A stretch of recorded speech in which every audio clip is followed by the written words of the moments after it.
Bonjour, alors aujourd'hui une nouvelle vidéo avec Aurélien que j'avais reçu il y a peu de temps pour parler de la médecine chinoise du yin et du yang. Avec lui aujourd'hui l'intention de parler de la ménopause dans la vision de la médecine chinoise. Bonjour Aurélien. Bonjour. Alors déjà en annonçant le titre, la vision de la ménopause dans la médecine chinoise, comment ça résonne pour toi et qu'est-ce que tu pourrais déjà nous dire ou nous éclairer sur le sujet? Alors vaste sujet. La ménopause en médecine chinoise, en fait, c'est une étape hein, dans la vie d'une femme. Les Chinois l'ont quand même décrit il y a très très longtemps, hein, ce passage important dans la vie d'une femme. Et la ménopause, en fait, c'est quand même un bouleversement de l'équilibre des énergies dans le corps, yin et yang. Donc, ce sont des énergies qu'on utilise beaucoup en médecine traditionnelle Mm. chinoise, hein. C'est nos boussoles, en fait, pour nous, pour faire un bilan énergétique, pour savoir ce qu'on va rééquilibrer, ce qu'on va devoir rééquilibrer. Et donc, ces deux énergies vont être quand même, à un moment donné, et notamment à la ménopause, dans la vie d'une femme, et d'un homme aussi, vont être perturbées de manière naturelle. Donc, c'est en fait la spécificité de la ménopause, c'est que on a un déséquilibre qui se crée, mais dans un équilibre naturel, un mouvement naturel des choses, quelque part. Donc, il se peut, puisqu'on n'a pas des vies parfaites, qu'il y ait des bouleversements et des symptômes qui soient particulièrement gênants à ce moment-là. Et donc, est-ce que ça veut dire que dans ces symptômes-là, puisque c'est cette lecture du yin ou du yang, il va y avoir des symptômes plus yin ou des symptômes plus yang, et du coup, il va falloir agir sur ce yin et ce yang vis-à-vis de ces symptômes-là. Alors, c'est exactement ça.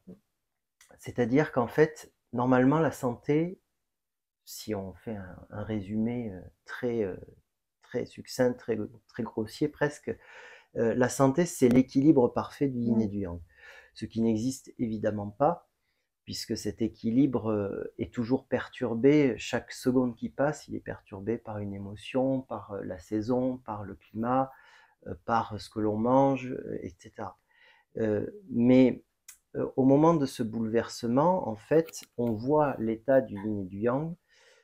Et de manière générale, c'est surtout l'état du yin qui va se modifier à ce moment-là, puisque la femme est naturellement, physiquement en tout cas, plus yin que l'homme. C'est-à-dire, si on schématise, le yin, ce sont les énergies de nutrition, ce sont les énergies un petit peu qui se rappellent par rapport à tout ce qui va s'hydrater dans le corps, tout ce qui va permettre de nourrir les cellules, de nourrir les organes. Le sang, par exemple, c'est une énergie yin finalement, une énergie matérielle, mais une énergie yin. Le yang, lui, au contraire, c'est plutôt les, les fonctions de dynamique et de réchauffement. Donc en fait, c'est surtout cette fonction yin qui est représentée en fait là dans la physique par les hormones, notamment les oestrogènes, qui va chuter et cette énergie yin va manifester en fait plus d'énergie yang. Mm. Donc en fait, c'est pas vraiment quand on a, par exemple, si on va prendre l'exemple classique et ce qui bouleverse à peu près toutes les femmes, c'est les bouffées de Mm. chaleur. Les bouffées de chaleur, au moment de la ménopause, sont souvent la première chose qui est demandée en cabinet hein, par rapport aux bouffées de chaleur. Les bouffées de chaleur, on va avoir en fait cette énergie yin qui va décroître. L'énergie yang ne bougera pas. Elle peut bouger, mais ça c'est un autre sujet. Mm. Mais elle ne va pas bouger. Donc en fait, quand elle va décroître, cette énergie d'eau et de nutrition et de contrôle même du feu va diminuer et donc le yang n'augmente pas, mais il va plus se voir. Mm. Et c'est parce qu'il va plus se voir qu'il va se manifester plus. Donc on va avoir de la sécheresse, puisque le feu sera finalement au-dessus de Mhm. l'eau, la sécheresse et les signes de chaleur et les montées de bouffées de chaleur. Donc ça voudrait dire qu'il faut nourrir plus son yin. Voilà. En résumé, Donc ça il faut donne quoi nourrir plus ça, son dans yin. l'alimentation, les Alors, plantes? dans l'alimentation, la nutrition du yin, c'est un petit peu ce qui fait la différence avec les femmes asiatiques et les femmes occidentales. C'est que les femmes asiatiques, depuis leur plus jeune âge, ont une alimentation, et les hommes aussi, puisque du coup ils suivent, ils ont une alimentation très yin, c'est-à-dire très riche en herbes fraîches, parfois même des herbes sauvages. Alors ça, c'est plus dans les provinces, parce que dans les villes, ils ont commencé à connaître McDonald's et tout le reste. Mais disons que dans l'alimentation traditionnelle chinoise, par exemple, ou japonaise, il y a pas mal de phytohormones qui sont présentes en fait dans l'alimentation. Dans les herbes fraîches, tu as des phytohormones que tu retrouves évidemment dans le soja, donc ils consomment quand même pas mal de tofu, ils consomment pas mal de pousses de soja ou de haricots mungo qui sont aussi des phytohormones. Ils consomment certains types de sauge dans l'alimentation fraîche et beaucoup de légumes verts en fait. Les légumes verts vont quand même beaucoup apporter de yin au corps. Et c'est une alimentation qui, en grande majorité, souvent cuite soit mijotée, soit à la vapeur. Donc c'est une cuisson yin aussi. Il y a peu de, à part pour les plats de fête, il y a peu de rôtisserie, de choses comme ça. En général, dans l'alimentation traditionnelle asiatique et japonaise ou chinoise, je dis bien traditionnelle, tu as quand même très peu de viande, de choses yang. Le bœuf, par exemple, c'est très yang. On en a besoin. Certaines femmes en ont besoin pour nourrir le sang, etc. Mais depuis le plus jeune âge, elles ont une alimentation qui est quand même très très yin, avec une alimentation un peu yang.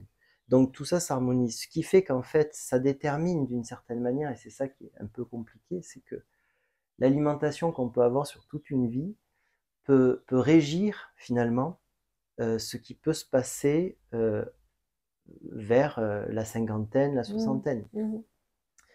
Donc c'est quand même... Mais bon, voilà, cette alimentation très yin, très riche en légumes verts et en plantes avec des phytohormones, évidemment, il faut bien faire attention qu'il n'y ait pas de pathologie derrière, etc., de déséquilibre hormonal, mais cette alimentation va adoucir complètement le passage, comme tu disais, le fait de nourrir le yin, ça ne va pas l'empêcher de réduire, puisqu'il réduit naturellement, mais ça va lisser en fait, ça va lisser ces apparitions du yang, et donc ça va faire que en Asie, très souvent, la ménopause est un passage quand même beaucoup plus doux. Et je me demandais, parce que c'est vrai que là, tu parles des bouffées de chaleur, mais il y a d'autres symptômes en fait à la ménopause qui peuvent être des états de tristesse, de sentiments de dépression. Tu peux ne pas avoir de manifestation physique, mais psychiquement, complètement. émotionnellement. Il y a des femmes même qui n'ont que ces symptômes et qui n'ont pas vraiment de bouffées de chaleur. Et du coup, est-ce que c'est du registre aussi yin et yang? C'est aussi de ce registre-là. Sauf que dans certains cas, en fait, tu as aussi une baisse du yang. Alors le yang est beaucoup plus dynamique, c'est le feu. Donc en fait, il peut baisser, monter, parce que le fait qu'il manque de yin et d'eau, il peut prendre des montées d'un seul coup parce qu'il n'est pas contrôlé par cette eau dans le corps, mais il peut aussi avoir des chutes à certains moments de la journée, par exemple, ou à certaines saisons même, puisque évidemment on est dans des cycles des saisons. Donc on peut avoir aussi une baisse simultanée du yin et du yang. Et ça peut faire apparaître aussi des sensations de refroidissement, de manque de dynamisme, de fatigue profonde, de dépression pour certaines femmes. Il y a aussi les douleurs. Il y a des femmes qui sont percluses de douleurs sans savoir vraiment pourquoi. Donc on prend des antidouleurs, des choses comme ça, mais souvent ça peut être dû à ce passage hormonal là qui peut provoquer des douleurs. Il y a tout un tas de symptômes en fait qui est généré par ce bousculement du yin et du yang. Je rassure toutes les femmes, à un moment donné, ça se rééquilibre. Mais la nature prévoit que à ce moment-là de la vie, il va y avoir un basculement en fait. Et après, ça se réajuste, mais il va y avoir ce basculement. En fait, c'est comme dans la nature, c'est le changement. C'est le changement de température, c'est le changement de climat qui est le plus difficile à passer. Une fois qu'après ça prend, ça se stabilise, c'est plus facile pour l'organisme. Mais c'est cette bascule en fait qu'il va falloir. Et les femmes sont finalement, malheureusement en Occident, peu accompagnées dans ce moment-là. En fait, c'est ce moment du passage qui a à être vigilant, ou en tout cas de s'accompagner par une alimentation, une hygiène de vie, ou des plantes. Ouais, c'est très important d'être accompagné à ce moment-là par une thérapeute, ou même des fois les femmes de son entourage qui ont des connaissances, parce que dans les sociétés traditionnelles et même chez nous, nous avions les 3 grands moments de la vie d'une femme étaient toujours accompagnés. Les femmes n'étaient jamais seules à ce moment-là. La puberté, les premières règles, la grossesse et la ménopause.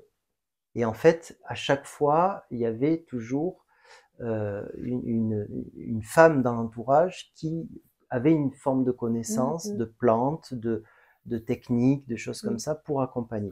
Ça se retrouve encore aujourd'hui dans le monde, au niveau des sociétés traditionnelles, en Amérique du Sud, en Asie, etc. C'est pas pathologique. Donc ça n'intéresse pas forcément le monde médical, parce que, sauf s'il y a évidemment des pathologies derrière qui sont assez importantes, mais sinon c'est un passage. Donc c'est pas quelque chose qui est à traiter, je mets des guillemets, mais c'est quelque chose qui est à accompagner, puisque c'est un phénomène naturel, donc on va pas s'y opposer, mais on va l'accompagner. Et le fait de l'accompagner permet de mieux passer le cap. Et j'avais lu aussi que, par exemple, peut-être plus au Japon, en tout cas dans ces cultures asiatiques, les femmes n'avaient pas de symptômes de ménopause et ne vivaient pas la ménopause de la même manière que nous, les femmes, on va dire en Europe, ou en tout cas oui. la culture oui, parce qu'en fait, justement, elles ont depuis leur plus jeune âge, avant même leur puberté, elles ont cette alimentation très riche, très nourrissante dans le yin, et ce qui fait que leur réserve de yin est quand même assez solide, et qu'elle est consolidée tout au long de la vie. Alors, c'est un autre sujet, enfin, c'est pas un autre sujet, ça reste le même sujet, mais c'est beaucoup plus à approfondir, mais il y a aussi les émotions. Ce que l'on a vécu dans sa vie de femme, qui va avoir un impact sur cette consommation du yin dans le corps. Au Japon, c'est vrai que, même si rien n'est parfait, dans leur alimentation et même leur mode de vie, par rapport, ils sont très ritualisés au Japon, donc même dans les villes, ils sont très ritualisés. Donc dans la vie d'une femme, il va y avoir tout un tas de petites choses qui sont placées et qui vont vraiment préserver ce yin. Ce qui fait que quand elles arrivent à la ménopause, quelque part, il n'y a pas cette violence de décalage. Ça diminue progressivement, mais il n'y a pas cette violence de décalage. Voilà. Merci Aurélien mais merci à toi de toute cette transmission. C'est intéressant parce que du coup, ça nous invite à vraiment nourrir ce yin, et pas forcément, tu vois, à 50 ans, mais toute sa vie. Toute sa vie. Ouais. Et merci de nous avoir écoutés. Et puis, si vous avez aimé la vidéo, n'hésitez pas à liker. Et puis, à bientôt pour une prochaine rencontre interview. Merci. À bientôt.